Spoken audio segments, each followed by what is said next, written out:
I don't really know what the world would look like if we were all able to reconnect to ourselves, if we were able to keep ourselves from the first beginning, if we all saw our own value. I don't really know what the world would look like if we all, human beings, were led from the inside. But I know that that world would be a world where love, compassion, passion and peace and magnificent creations would be the essence of life.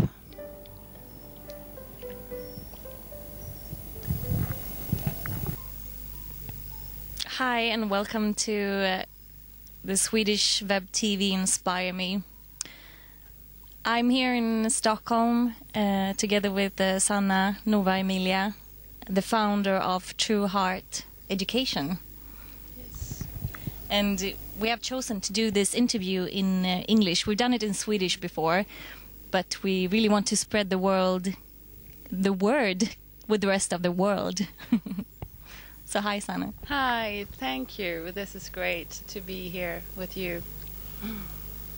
So tell us about True Heart Education. True Heart Education came to me as a vision a few years ago. 3 years ago, as a matter of fact. It was just a few weeks after my son started school. I have been doing a lot of work with grown-up people that are trying to find themselves, that feel some kind of meaninglessness in their lives, and that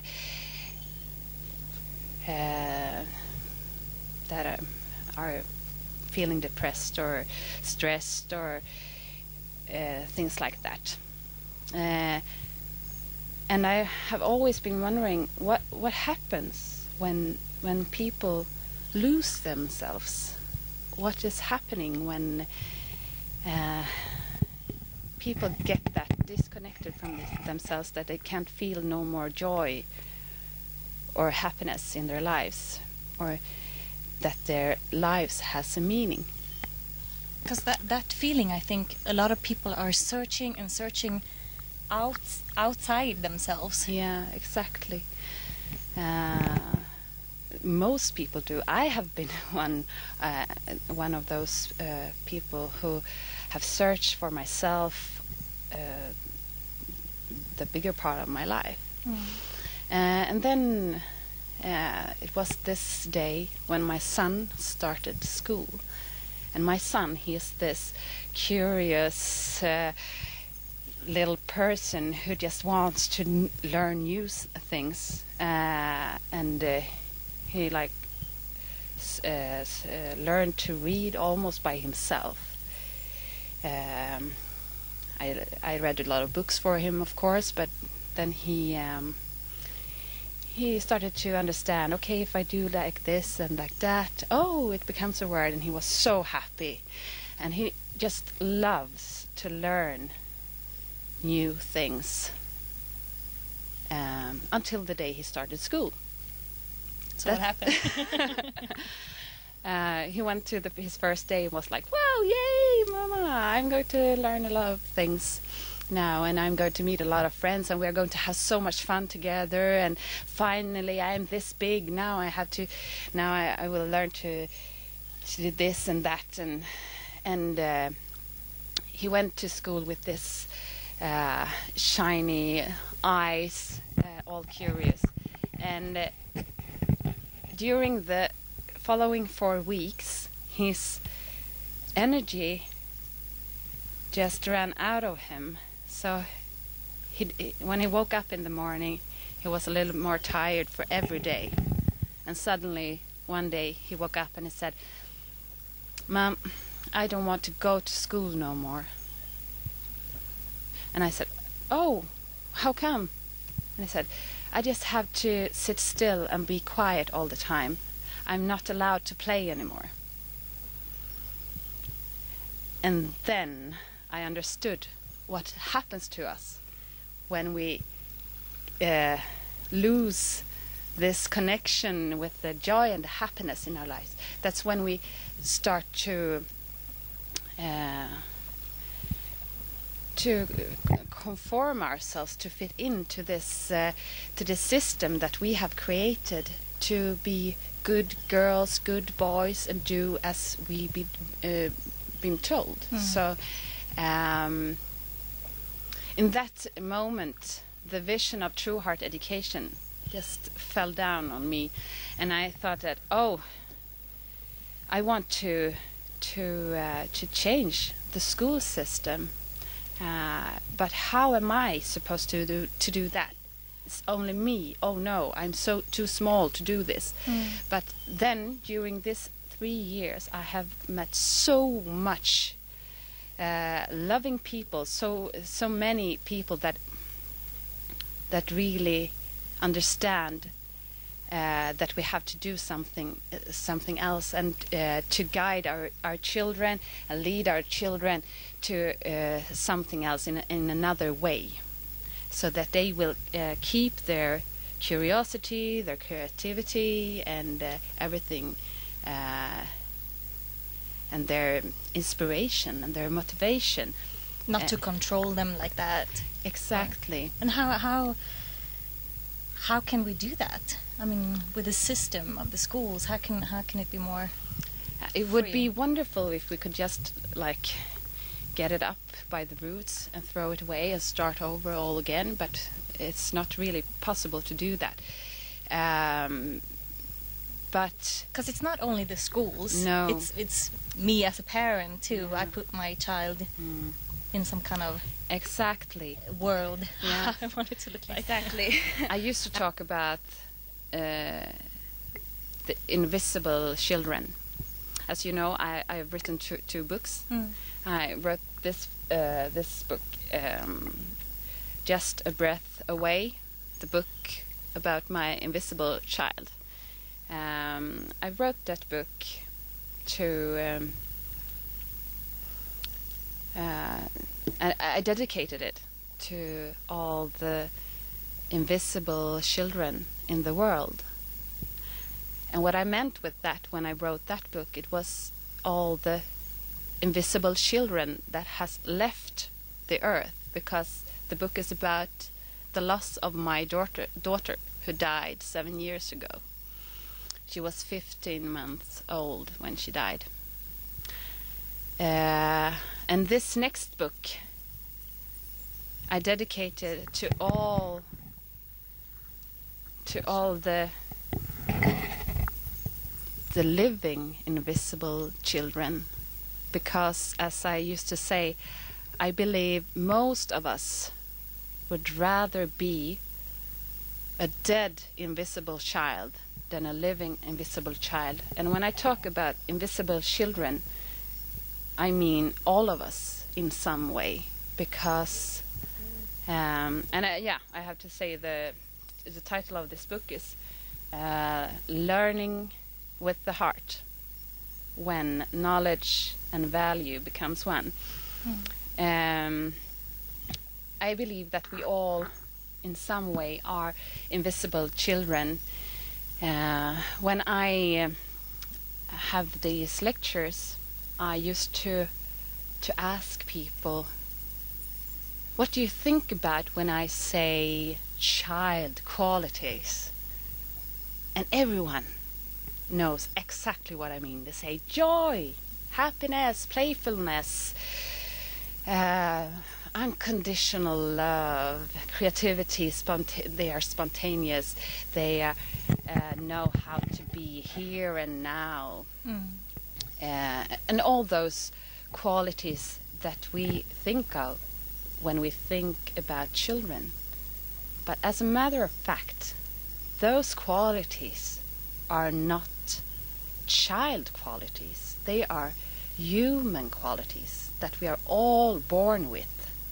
and somehow we lose those qualities on our way out in the grown-up world. And I have been thinking about what happens. Why do we lose these things? And that's also that you talked about with your son there. You could see that he lost a part of that. Yeah, he lost yes, exactly. He lost his aliveness, and he was so sad because he couldn't do the things he used to do because he wanted to learn. Everyone wants to learn.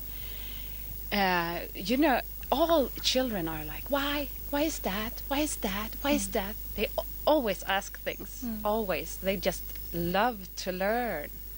But maybe they don't love to learn in the way that we have decided that they should learn. In like this, like that, in this order, under these circumstances, together with this people. We have decided for them what is valuable knowledge. But we don't know what the future holds. We don't know. The 10 most popular professions today didn't existed 10 years ago. We don't know anything about the future. So how could we say that we know that what you should learn? We don't. We don't know what the future holds. We don't know what's waiting for our children. The evolution in every area of life moves so fast that we don't even know how tomorrow will look like. So how could we tell our children that we know what you should learn? And in the school today, a lot of creativity dies because you're not able to follow your passion or your interest. You're just packaged in a little box so that you should fit into the society that we have created. I love this quote by Krishnamurti. He says, "There's nothing healthy in being well adjusted into a profoundly sick society." And as a matter of fact, I think that our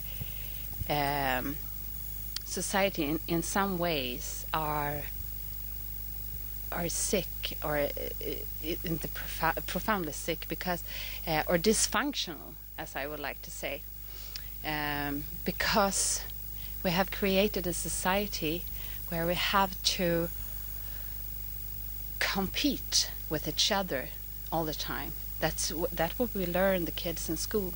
We learn to compete with each other, so that in order to survive, you have to show them how good you are. You have to show them that you can do this and that. Okay, you are the best. You're not that good. Yeah, you're pretty bad, actually. and that competition is something that yeah keeps on going through life, right? You chase something all the time. Exactly. You feel that you have come here to prove to the world or the people around you that you have some value. You have a value just because the fact that you are here. You're not here to prove anything. Just being, not doing. Exactly. Just being is enough. I heard one thing that Deepak Chopra said once. In school, let's say you're really bad at math, but you're a really good tennis player. Yeah. Then you get a special teacher in math. Instead of getting a special teacher in tennis and become even better. Yeah. Exactly. In your passion. Yeah. That's so stupid, actually. It's so stupid. Because we don't have to be the best at everything. We just have to follow our passion. And I think it's such a a big waste of capacity and competence and energy. It's a lot of waste of energy to just put our children behind those desks where they should learn what we have decided that they should learn, instead of following their own curiosity and their own passion, because they will learn, because they love to learn, until we tell them what is right and wrong. So what would the world look like if we let this happen? Yeah, if we... Because it's not just about the small children, it's about me as a child as well. The grown-ups. That's a good question, because I used to separate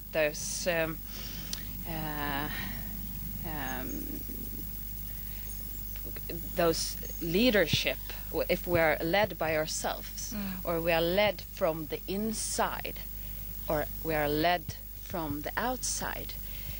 It makes a big difference in how we live our lives. Because that's exactly what you talked about before with the school. You get led from outside. Exactly. And as a child, we have all been those children that are so vulnerable when we are small.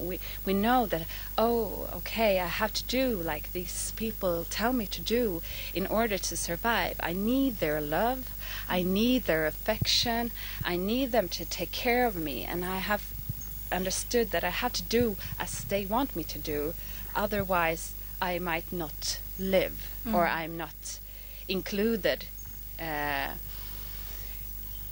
So we are so vulnerable when we are small children, so we just do as everyone else wants us to do, and then we get this disconnected from ourselves. We are getting disconnected from our own feelings and our own needs. I could just talk for myself there, because I have been so led from the outside just to please everyone else and do what everyone else wanted me to do. I was this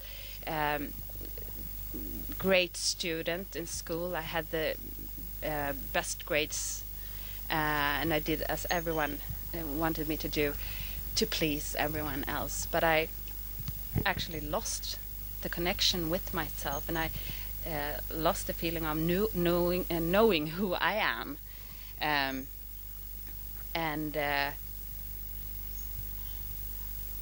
that's when we are getting more and more control from the outside, and we are getting disconnected from our own feelings and our own needs. That's how, just right where you are there. But how did you get connected with yourself again? What happened? Or as I told you earlier, I have been this person searching for myself all my life, looking, am I here? Am I here? Of course, I've read a lot of books, and I have been trying to. I understand that now, that I have been trying to reconnect with all these child qualities that I talk about, because all the grown-ups just want to be, oh, I want to do something that makes me happy, and we build this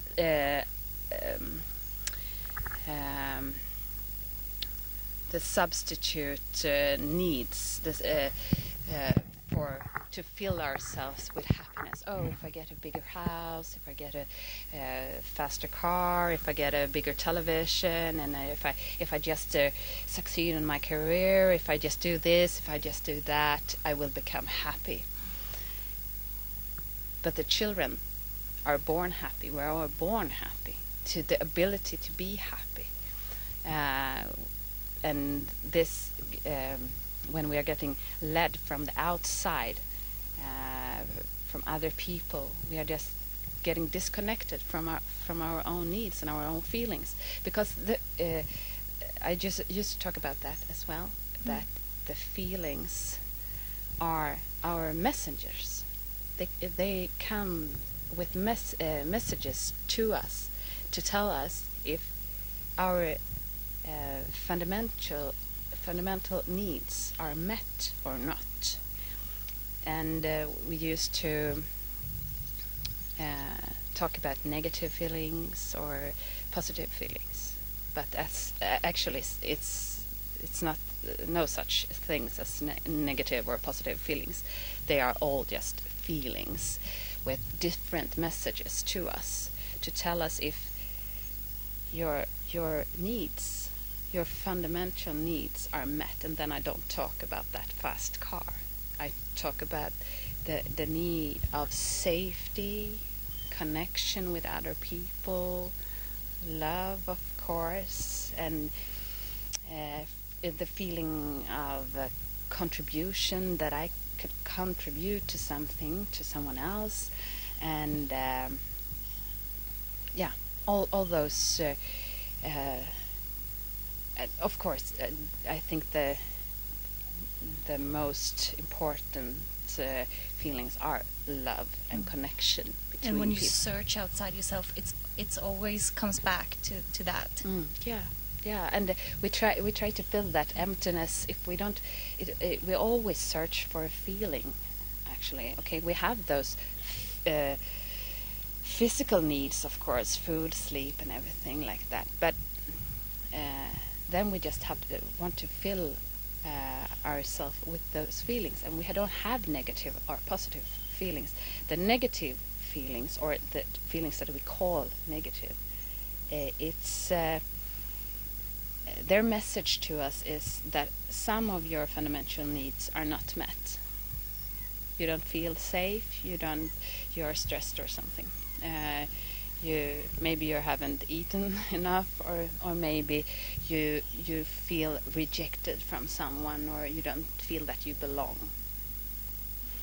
The negative messages, the feelings comes with these messages, and the positive feelings, of course, comes with the message, "Yay! Right, your needs are met now." So when we know that the feelings are our messengers, we could also start to look at our children or other people in the same way. Oh, okay, Annica, you're a little upset right now. I understand that you have a need that's not really met. I could meet you with empathy and understand. I can only understand your needs if I understand my own needs. I can only understand your feelings when I understand my own feelings. When I'm connected with myself, I am connected with you. It's as simple as that. But since we, as grown-ups, during our way out in life, we have disconnected from our needs and all this, and needs and feelings and everything, and stepped over our boundaries to just fit in, to please everyone else, and we. But then it must be so hard to understand other people too, because you lost yourself. Exactly. So when you're not connected with your own feelings and know how to understand and to read the message that your feelings come with, they come with the message, as I said. So you're disconnected with yourself and everything else. Yeah, you are. So just to be able to connect with you, I have to connect with myself, and that's the way we have to do in order to connect with our children as well, because they are connected with themselves from the beginning. And if they are meet grown-up people that think that, oh, all those needs and all those feelings, you have a disorder. What do you call it? The pediatric bipolar disorder. It's insane because it doesn't exist children that has a disorder in that way, because they are not met with they don't meet grown-up people that understand feelings by themselves. So we can't just say that the children are dysfunctional. We can't because they are always connected. Label them that they are dysfunctional when it's us who have lost this connection with ourselves, with our needs, with our emotions. so that's something we put on them because we're disconnected with ourselves and the world. Exactly. And I know we talked about this before, but it could also be that our world is ruled by disconnected Yes, it is. children in a way, but Yeah. they're grown-ups. But yeah, That's disconnected. a very good way of putting it. And how can a leader then connect with the rest of the people that they lead? Yeah.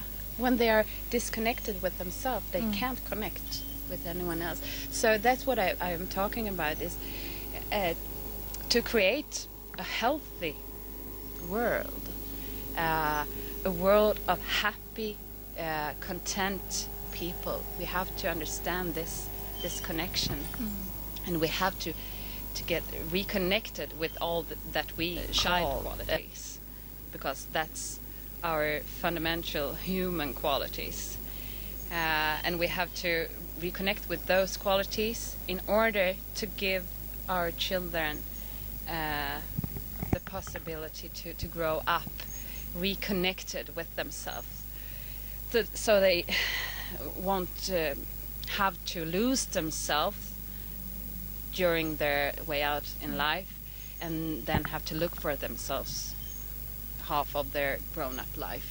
But so, how can I connect with myself? Because I guess that's where we all have to start, to connect with ourselves. Yeah. Most people, for most people, as for myself, something tragic has to happen. You have to meet a wall of something. 'Cause And that's where- as I told you, I lost my daughter 7 years ago, and that's when my squirrel wheel stopped, and I understood that, shit, what have I been doing? What have I been chasing? I tried to live this perfect life in order to be happy, and I suddenly understand that I started to ask questions to myself. What is of real importance in my life? What is the most valuable things in my life? And when I asked those questions, because I asked those questions too when I are out on my lectures,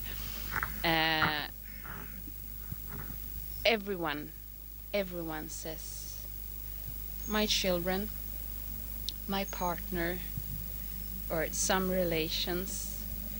They always talk about relations, and I used to say, okay, so how about yourself? How about the relationship to yourself? If is that of importance?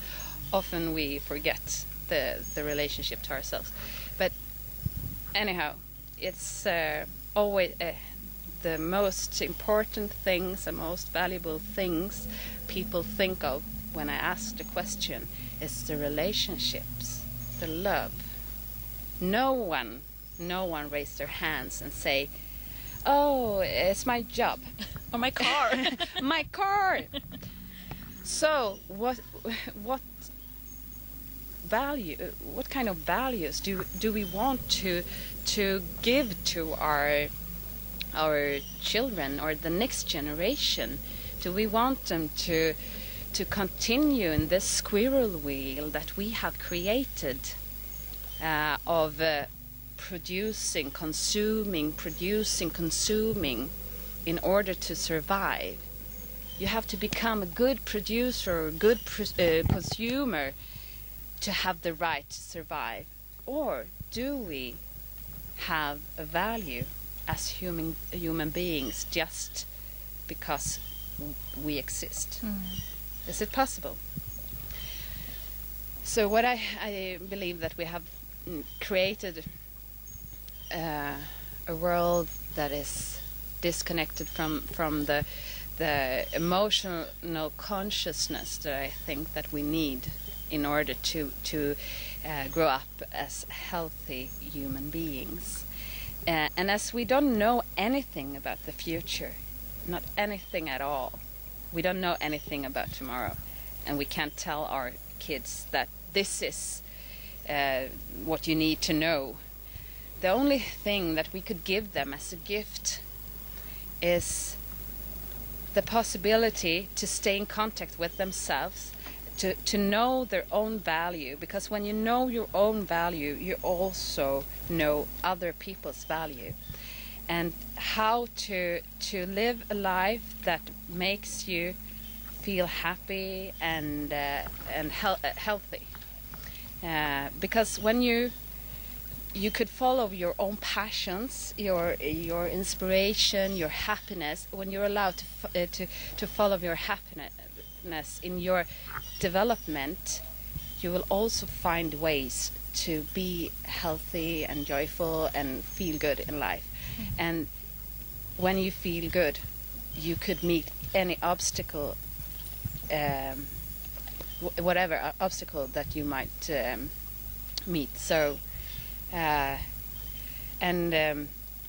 Of course, when you're connected with these child qualities, as I told you, you're also connected to the creativity and the inspiration. You could create anything.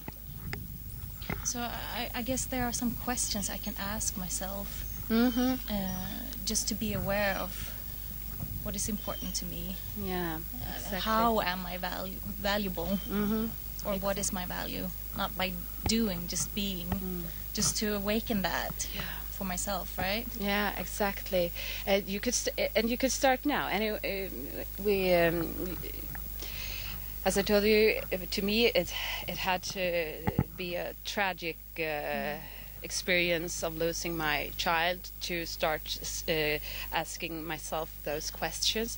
But I hope that I could inspire other people to ask those questions without having a tragedy.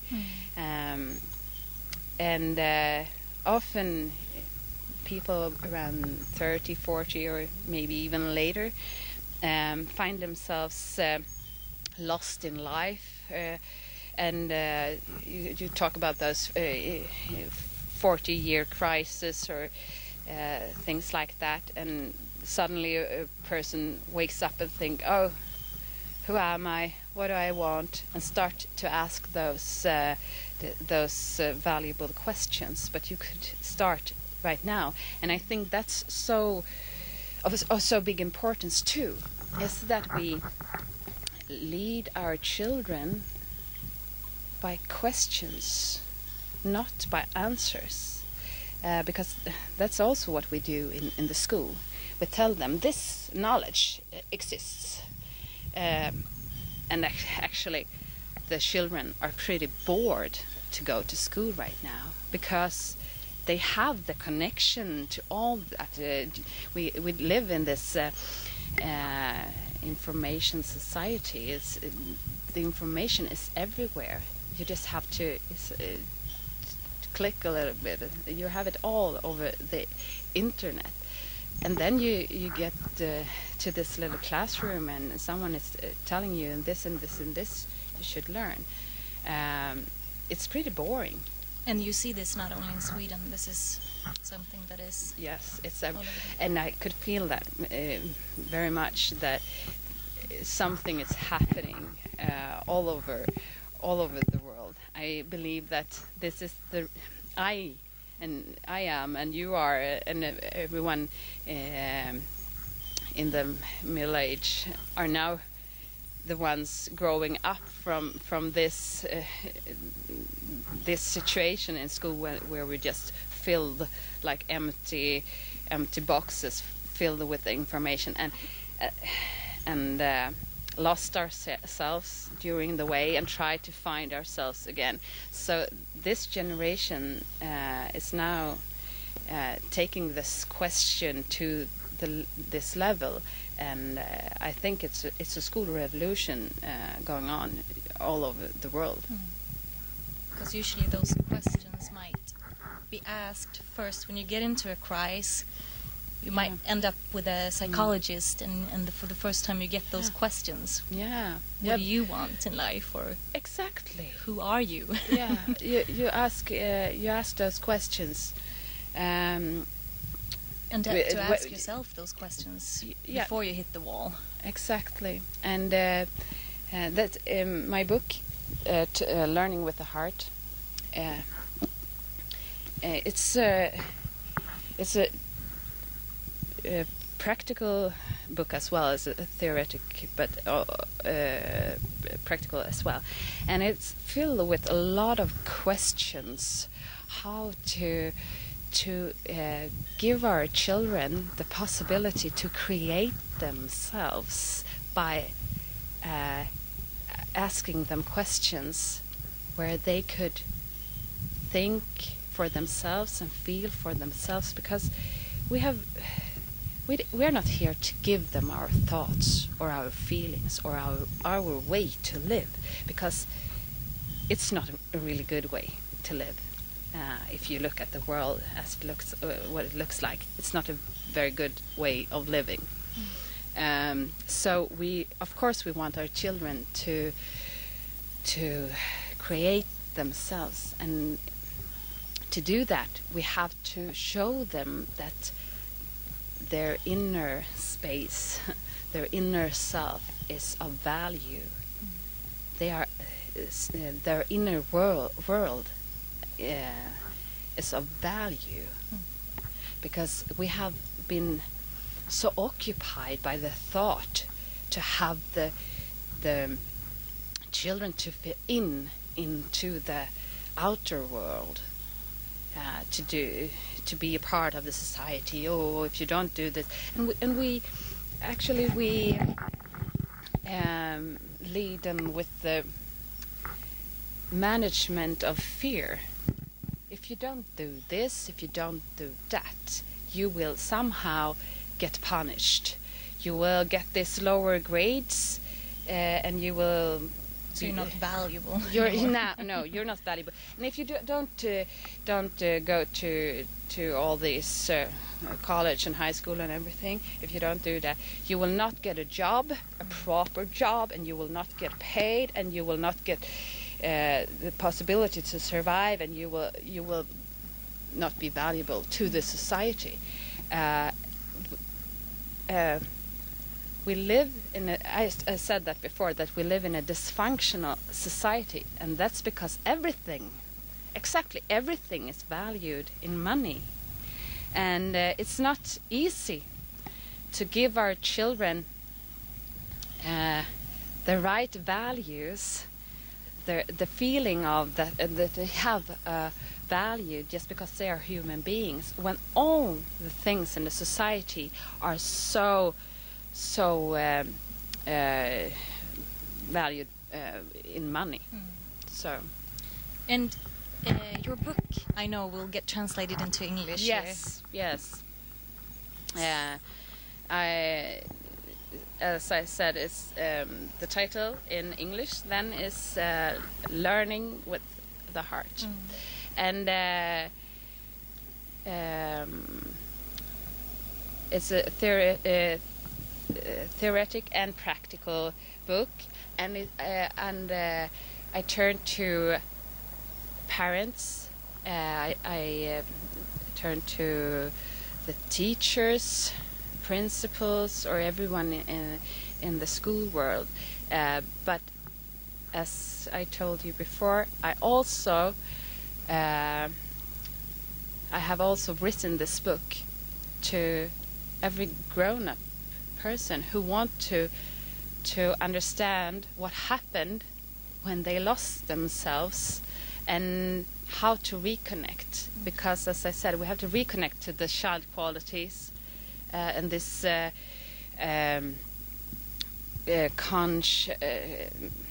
emotional consciousness in order to guide our children to do the same, to keep all those child qualities or fundamental human qualities. Yeah, and everyone is a leader in their own life, so exactly. And to be connected if there. everyone were connected with themselves, what would the world be like then?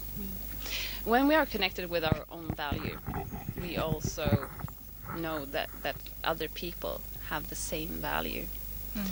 And as you said earlier, there's a lot of this invisible children and grown-ups just trying to be heard, and the result of that is that it's a lot of violence. There's a lot of depressions. People are disconnected to themselves, are very depressed, and often very depressed. So if everyone just got reconnected to this, we could live a life where the management is by love instead of fear. We could, if I see that you have the same value as I do, I couldn't hurt you. So, and I couldn't hurt myself either. And as I told you, the school and even our way of treating children is we learned how to compete instead of cooperate. And if we just see that we are all connected to each other, we could together try to find the best solutions to this world, and see that, oh, you're good at this, you have your capacity is this, you're a very good writer, and I am a very good painter, and I am very good at math, and you are very good at this. We could take our passions and our interests, and we could build this world to a good world just by seeing the best in every person and getting the best potential out of everyone, instead of trying to let everyone be best at everything, because you're not. So peace, it sounds like. Yeah, yes, of course. It's a world of peace. So if people want to get in contact with you, or True Heart Education, it's your they could go to my website. Yes, and as you said, the book is getting translated in the very future. Yes. So thank you so much for sharing. Yeah, thank you very much. And thank you for watching. I will always remember that day when I sat by my daughter's bed at the hospital. Her father sat on the other side. It was the last day that we were going to see her. And her father asked over and over and over again, why? Why? Why? He cried. And suddenly,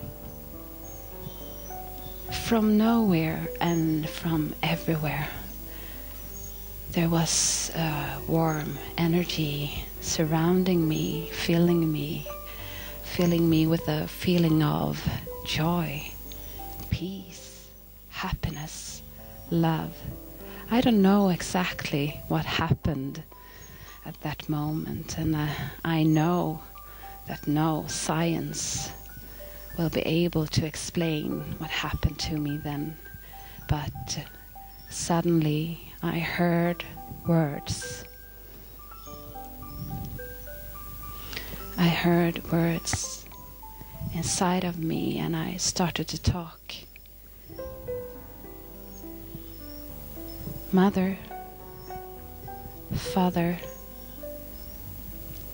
love made me possible, and now I have made love even more possible. I haven't made your life poorer. I have made your life richer. I didn't give you death. I gave you life. So please take my gift